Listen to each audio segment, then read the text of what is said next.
பொன்முடி மற்றும் அவரது மனைவிக்கு 3 ஆண்டுகள் சிறை தண்டனையானது விதிக்கப்பட்டுள்ளது. அண்மை தகவலாக தற்போது நாம் பார்த்துக் கொண்டிருக்கிறோம். முழுமையான விவரங்களை செய்தியாளர் நந்தினியிடம் கேட்கலாம். நந்தினி, தற்போது தண்டனை விவரங்கள் தொடர்பான விவரங்களை பதிவு பண்ணுங்க.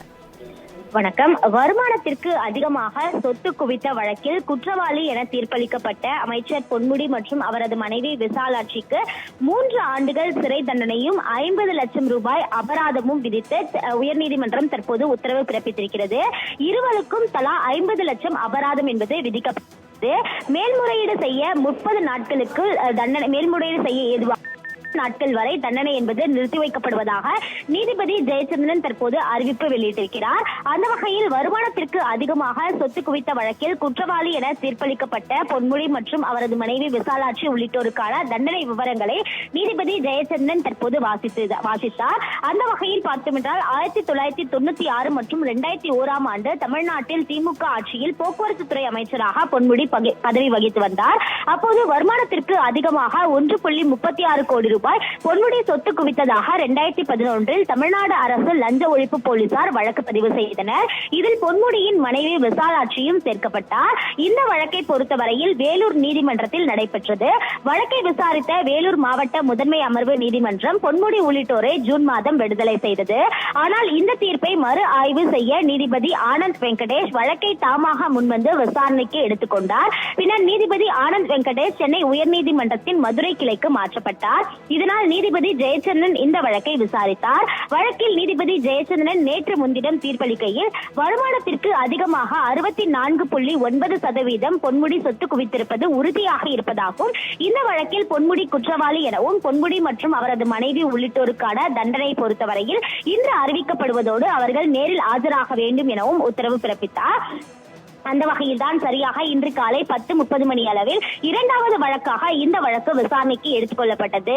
இதற்காக பொன்முடி மற்றும் அவரது மனைவி விசாலாட்சி உள்ளிட்டோர் இருவரும் 10 மணிக்கே நீதிமன்றத்திற்கு வருகை தந்திருந்தார்கள். அவர்களுடன் அவரது மகன் உள்ளிட்டோரும் வருகை தந்திருந்தார். இந்த நிலையில் தான் அந்த தண்டனை விவரங்கள் என்பது தற்போது நீதிபதியால் அறிவிக்கப்பட்டிருக்கிறது. குறிப்பாக பார்த்தோம் என்றால் 3 ஆண்டுகள் சிறை தண்டனை விதித்து நீதிபதி ஜெயச்சந்திரன் தற்போது உத்தரவு பிறப்பித்திருக்கிறார். அது மட்டுமல்லாமல் இருவருக்கும் தலா 50 லட்சம் ரூபாய் அபராதம் என்பதும் விதிக்கப்பட்டிருக்கிறது. மேலும் இந்த தண்டனையை 30 நாட்களுக்கு மேல்முறையீடு செய்ய சென்னை உயர்நீதிமன்றம் நிறுத்தி வைக்கப்பட்டிருப்பதாக தெரிவிக்கப்பட்டிருக்கிறது.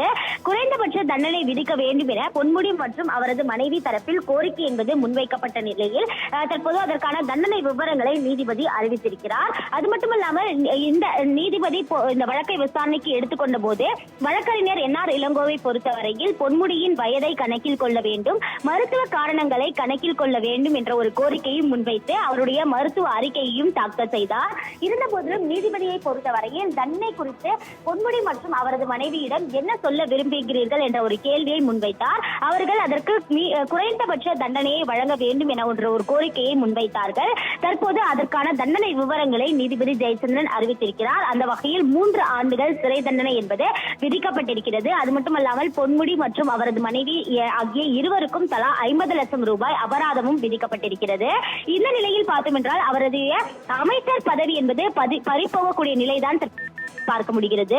பொதுவாக வழக்குகளில் மக்கள் பிரதிநிதிகளுக்கு 2 ஆண்டுகள் சிறை தண்டனை விதிக்கப்பட்டால் அவர்களுடைய சட்டமன்ற பதவி பறிக்கப்படும். இதன் காரணமாக பொன்முடிக்கு 3 ஆண்டுகள் சிறை தண்டனை என்பது விதிக்கப்பட்டிருக்கக்கூடிய நிலையில் தற்போது அவருடைய அமைச்சர் பதவி என்பது பறிபோகக்கூடிய நிலை ஏற்பட்டிருக்கிறது. ஏற்கனவே பார்த்தோம் என்றால் பொன்முடி வழக்கை பொறுத்தவரையில் 3 ஆண்டுகள் சிறை தண்டனை விதிக்கப்பட்டிருக்கிறது.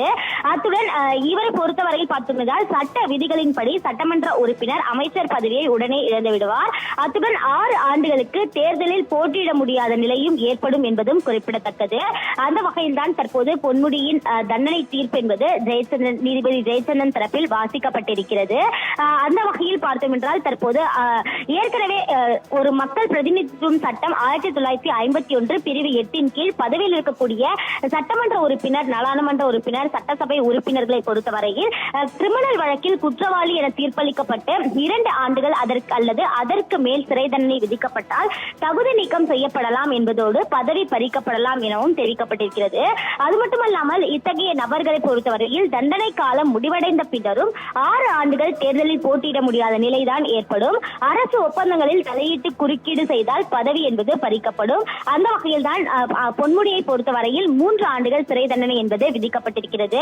அவருக்கும் அவரது மனைவிக்கும் தலா 50 லட்சம் ரூபாய் அபராதமும் விதித்து சென்னை உயர்நீதிமன்ற நீதிபதி ஜெயச்சந்திரன் தற்போது தீர்ப்பை வாசித்திருக்கிறார். அந்த வகையில் அவருடைய அமைச்சர் பதவி பறிபோகக்கூடிய நிலைதான் தற்போது ஏற்பட்டிருக்கிறது. அடுத்த கட்டமாக அவருடைய உயர்கல்வித்துறை அமைச்சராக இருக்கக்கூடிய பொன்முடியின் இலாக்காவை வேறொருக்கு மாற்றக்கூடிய நிலை தற்போது ஏற்பட்டிருக்கிறது. எனவே கூடுதலாக அமைச்சர் அன்பில் மகேஷ் பொய்யாமொழிக்கு உயர்கல்வித்துறை ஒதுக்கீடு செய்யப்படலாம் என்ற ஒரு தகவலும் தற்போது வெளியாகி இருக்கிறது. அந்த வகையில் தான் பொன்முடி வழக்கு விசாரணையின் தீர்ப்பு என்பது தற்போது வாசிக்கப்பட்டிருக்கிறது. 3 ஆண்டுகள் சிறை தண்டனையும் அவருக்கும் அவருடைய மனைவிக்கும் தலா 50 லட்சம் ரூபாய் அபராதமும் விதித்து உயர்நீதிமன்ற நீதிபதி ஜெயச்சந்திரன் அறிவிப்பு வெளியிட்டுள்ளது குறிப்பிடத்தக்கது.